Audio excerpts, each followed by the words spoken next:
आज है 14 जनवरी 2024 दिन रविवार। Welcome back to clean news UP. चलिए देखते हैं उत्तर प्रदेश की 25 फटाफट बड़ी खबरों को। उत्तर प्रदेश ही नहीं, विदेश में भी 22 जनवरी को छुट्टी। अयोध्या में 22 जनवरी को होने वाले राम मंदिर प्राण प्रतिष्ठा कार्यक्रम को देखते हुए उत्तर प्रदेश में छुट्टी की घोषणा कर दी गई। राम मंदिर को लेकर भारत के साथ साथ विदेशों में भी उत्साह है। मॉरिशस की सरकार ने 22 जनवरी को हिंदू अधिकारियों के लिए 2 घंटे का विशेष अवकाश देने की घोषणा की ताकि वे इसमें भाग ले सकें। अयोध्या जाने और आने वाली सभी ट्रेन 16 से 22 तक रहेंगी कैंसिल। 35 ट्रेन के रूट बदले। अयोध्या में भगवान श्री राम की प्राण प्रतिष्ठा के बाद रेलगाड़ियों में श्रद्धालुओं की भीड़ बढ़ना तय है। इसी के मद्देनजर अयोध्या रेलखंड पर ट्रेन की संख्या बढ़ने से लेकर यात्री सुविधाएं मुहैया कराने की कवायद भी शुरू हो गई।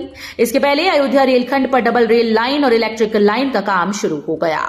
इस वजह से आगामी दिनों में अयोध्या रूट की सभी ट्रेन को 16 से 22 जनवरी तक रद्द रहेंगी। प्रवेश के लिए आवेदन 31 जनवरी तक, प्रवेश परीक्षा 25 फरवरी को। अलीगढ़ में संचालित अटल आवासीय विद्यालय में भवन निर्माण श्रमिकों के बच्चों को पढ़ाई का मौका मिल रहा है। इस विद्यालय में कक्षा 6 और कक्षा 9 में प्रवेश के लिए आवेदन मांगे जा रहे हैं, जिसकी अंतिम तिथि 31 जनवरी निर्धारित की गई। उत्तर प्रदेश भवन और अन्य सन्निर्माण कर्मकार कल्याण बोर्ड में पंजीकृत श्रमिकों के बच्चों को इस आवासीय विद्यालय में निःशुल्क शिक्षा उपलब्ध कराई जा रही है। अयोध्या में ओडीओपी स्टोर बनेगा। मुख्य सचिव दुर्गा शंकर मिश्र ने कहा कि ओडीओपी योजना से स्थानीय स्तर के उत्पादों को वैश्विक पहचान मिल रही है। ओडीओपी की जनपदवार रैंकिंग कराई जाए। अयोध्या में स्टैंडर्ड मॉडल बनाकर ओडीओपी का एक स्टोर स्थापित कराया जाए। इसके अलावा ओडीओपी के लाभार्थियों को आधार और फैमिली आईडी से जोड़ा जाए। सर्दी के चलते छात्रों को बड़ी राहत। इस जिले में 1 सप्ताह की छुट्टी बढ़ी। 6 से 12वीं की कक्षाओं का समय भी बदला। यूपी में शीतलहर का प्रकोप जारी है। मौसम विभाग ने अगले 3 दिन तक प्रदेश भर में शीतलहर की आशंका जताई। शीतलहर को देखते हुए प्रशासन ने छात्र छात्राओं को बड़ी राहत दी। डीएम ने 5वीं तक के स्कूल की छुट्टियों को 1 सप्ताह के लिए बढ़ा दिया, जबकि कक्षा 6 से 12वीं तक की कक्षाओं का समय भी बदल दिया गया। यूपी की 1150 महिलाओं को सीएम योगी ने दिया बड़ा तोहफा। राम मंदिर प्राण प्रतिष्ठा से पहले सीएम योगी आदित्यनाथ ने यूपी की 1150 महिलाओं को बड़ा तोहफा दिया। सीएम योगी के हाथों तोहफा पाकर महिलाएं खुशी से झूम उठी। मुख्यमंत्री योगी आदित्यनाथ ने कहा कि प्रधानमंत्री नरेंद्र मोदी के मार्गदर्शन में आधी आबादी की सुरक्षा, स्वावलंबन और सम्मान सरकार की शीर्ष प्राथमिकता है। महिलाओं को सुरक्षा का वातावरण देकर उनके स्वावलंबन और सम्मान के लिए केंद्र व प्रदेश सरकार की तरफ से अनेक योजनाओं का क्रियान्वयन किया गया है। रामलला प्राण प्रतिष्ठा से पहले कल से यूपी में बड़ा अभियान। प्रधानों को सीएम योगी ने दिया बड़ा टास्क। मुख्यमंत्री योगी आदित्यनाथ ने अयोध्या में श्री रामलला की प्राण प्रतिष्ठा से पूर्व पूरे प्रदेश को स्वच्छ और सुंदर बनाने का आह्वान किया। उन्होंने कहा कि हर गांव और हर गली में स्वच्छता अभियान चलेगा। विशेष अभियान के तहत सभी गांव में 14 जनवरी को स्वच्छता को लेकर प्रतियोगिता का आयोजन हो और इसकी मॉनिटरिंग पंचायती राज विभाग करे। प्राण प्रतिष्ठा से पहले योगी सरकार ने अयोध्या को दिया 105 करोड़ का गिफ्ट। राम की पैड़ी का कराया जीर्णोद्धार। राम मंदिर प्राण प्रतिष्ठा से पहले योगी सरकार ने अयोध्या को एक और गिफ्ट दिया। यूपी और केंद्र सरकार ने राम मंदिर निर्माण के साथ ही राम की पैड़ी को भी अब पूरी तरह से निखार दिया। दरअसल लंबे समय तक राम की पैड़ी बदहाल रही, लेकिन राम मंदिर निर्माण के साथ ही राम की पैड़ी नव्य अयोध्या के वैभव की पहचान बन गई। सरकारी नौकरियों की आएगी बाढ़। इलाहाबाद हाईकोर्ट ने सुनाया अहम फैसला। इलाहाबाद हाईकोर्ट ने बेसिक शिक्षा परिषद के स्कूल्स में 72,825 सहायक अध्यापकों की नियुक्ति के मामले में महत्वपूर्ण निर्देश देते हुए कहा कि बचे हुए 12,091 पदों पर काउंसलिंग के लिए विज्ञापन जारी किया जाए और काउंसलिंग का परिणाम फरवरी के अंतिम सप्ताह तक जारी कर दिया जाए। कोर्ट के इस आदेश से लगभग 12 वर्षों से चले आ रहे भर्ती विवाद का पटाक्षेप होने की उम्मीद है। कॉर्पोरेशन के आदेशानुसार एकमुश्त समाधान योजना का लाभ देने के लिए हाथरस में आज 14 जनवरी को समस्त काउंटर खुले रहेंगे। राजस्व संग्रह केंद्र खंड व उपखंड कार्यालय प्रतिदिन की भांति आज भी खुले रहेंगे। ये जानकारी देते हुए अधिशासी अभियंता शहर विद्युत अभिषेक ने उपभोक्ताओं से अपना बकाया बिल जमा करने की अपील की। प्रदेश में 8 नवंबर से 31 दिसंबर तक एकमुश्त समाधान योजना चलाई गई। इस दौरान उपभोक्ताओं में योजना को लेकर काफी उत्साह दिखा। राजस्व संग्रह केंद्र खंड व उपखंड कार्यालय प्रतिदिन की भांति खुले रहेंगे।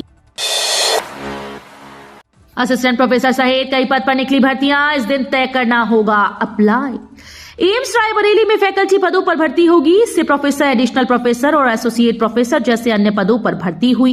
इन पदों के लिए आवेदन शुरू हो गया और ये प्रोसेस 28 जनवरी 2024 तक चलेगा।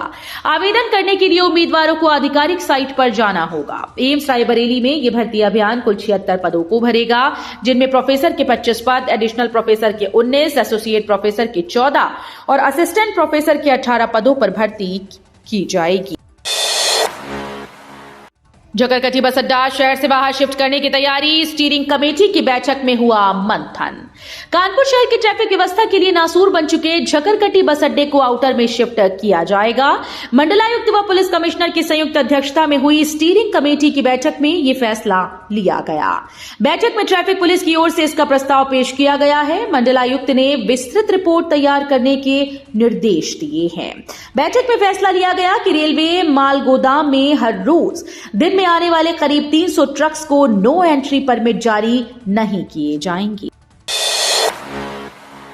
मालदीव के खिलाफ वैश्य समाज चलाएगा मुहिम, अलीगढ़ में कार्य समिति ने लिए कई फैसले।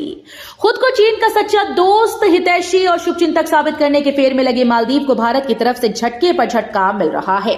मालदीव के खिलाफ मुहिम तेज हो रही है। देश भर में वैश्य समाज मालदीव के खिलाफ मुहिम चलाएगा। बाइकॉट मालदीव के नाम से मुहिम चलेगी। इसके तहत कोई भी वैश्य परिवार मालदीव नहीं जाएगा। अलीगढ़ में शनिवार को अंतर्राष्ट्रीय वैश्य महासम्मेलन की प्रदेश कार्य समिति की बैठक में बाइकॉट मालदीव समेत कई प्रस्ताव पास हुए। अतिथियों को भेंट में मिलेगी राम मंदिर की बुनियाद की मिट्टी और सरयू का जल। अयोध्या में बन रहे राम मंदिर में रामलला की प्राण प्रतिष्ठा को लेकर तैयारियां जोरों शोरों पर हैं। राम जन्मभूमि तीर्थ क्षेत्र ट्रस्ट ने समारोह में आमंत्रित प्रतिष्ठित हस्तियों और मेहमानों के स्वागत के लिए तैयारियां तेज कर दी। अब जानकारी आ रही है कि 22 जनवरी को प्राण प्रतिष्ठा समारोह में भाग लेने वाले मेहमानों को मंदिर की बुनियाद को खुदाई में निकाली गई मिट्टी भेंट की जाएगी। यमुना एक्सप्रेसवे की तरह भौंती में बनेगा rest and refresh centre. Kanpur के राष्ट्रीय राजमार्ग में भौंती तिराहे के पास यमुना एक्सप्रेसवे की तरह रेस्ट एंड रिफ्रेश सेंटर बनेगा। इसमें ब्रांडेड कंपनीज के कॉफी, टी सेंटर, खानपान, बच्चों के खेलने कूदने, खरीदारी, शौचालय की व्यवस्था के साथ ठहरने के लिए कमरों की सुविधा मिलेगी। इनका निर्माण केडीए कराएगा। विकास प्राधिकरण के वीसी के सामने इसकी डिजाइन का प्रस्तुतिकरण किया गया।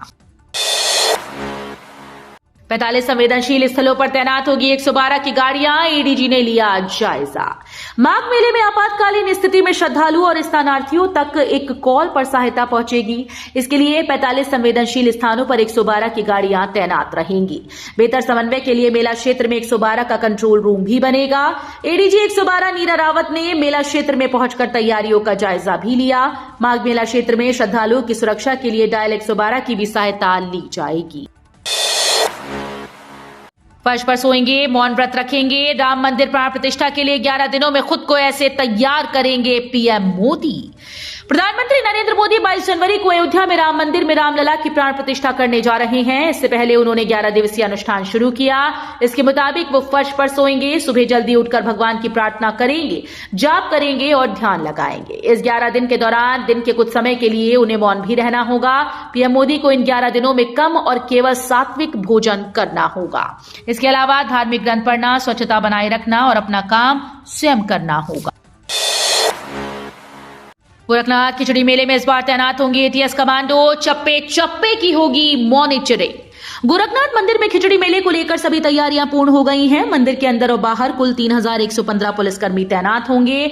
इसके अलावा पीएसी और एटीएस कमांडो भी सुरक्षा में रहेंगे। पार्किंग के लिए 10 स्थान निर्धारित किए गए।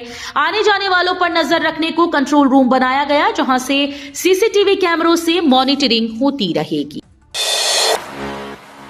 सपा कांग्रेस की बैठक चली। कांग्रेस बसपा को हर हाल में गठबंधन में लाने को इच्छुक। सपा अध्यक्ष अखिलेश यादव ने इंडिया गठबंधन में सीटों के बंटवारे पर कहा कि सपा के प्रमुख महासचिव प्रोफेसर रामगोपाल यादव को वार्ता की जिम्मेदारी दी गई। वर्ष 2019 तक व 2022 चुनाव का आंकड़ा हम लोगों के सामने है। उसके आधार पर आगे निर्णय लिया जाएगा। वहीं संबंध में दोनों दलों की दिल्ली में प्रस्तावित बैठक नहीं हो सकी। बीजेपी विधायक आकाश सक्सेना को जान से मारने की धमकी। 3 महीने में तीसरी बार आया मेल। पूर्व मंत्री और सपा के वरिष्ठ नेता आजम खान को सजा दिलाने वाले रामपुर से भाजपा विधायक आकाश सक्सेना को एक बार फिर से जान से मारने की धमकी मिली। ये धमकी मेल के जरिए दी गई। 3 महीने में आकाश सक्सेना को तीसरी बार धमकी भरा मेल आया। मेल भेजने वाले ने हिंदू संगठनों को आतंकवादी संगठन बताया है। पुलिस मामले की जांच पड़ताल में जुटी है। यूपी में बनेगा दुनिया का पहला 7 स्टार होटल जो होगा विशुद्ध शाकाहारी। लखनऊ में बोले सीएम योगी।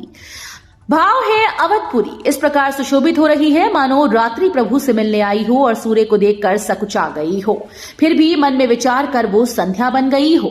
समता भरी अयोध्या में शबरी और निषाद राज का भी सम्मान। रामनगरी हमारे लिए वोट बैंक नहीं, अयोध्या हमारे लिए वोट बैंक नहीं, आस्था का विषय है। ये समता की भूमि है।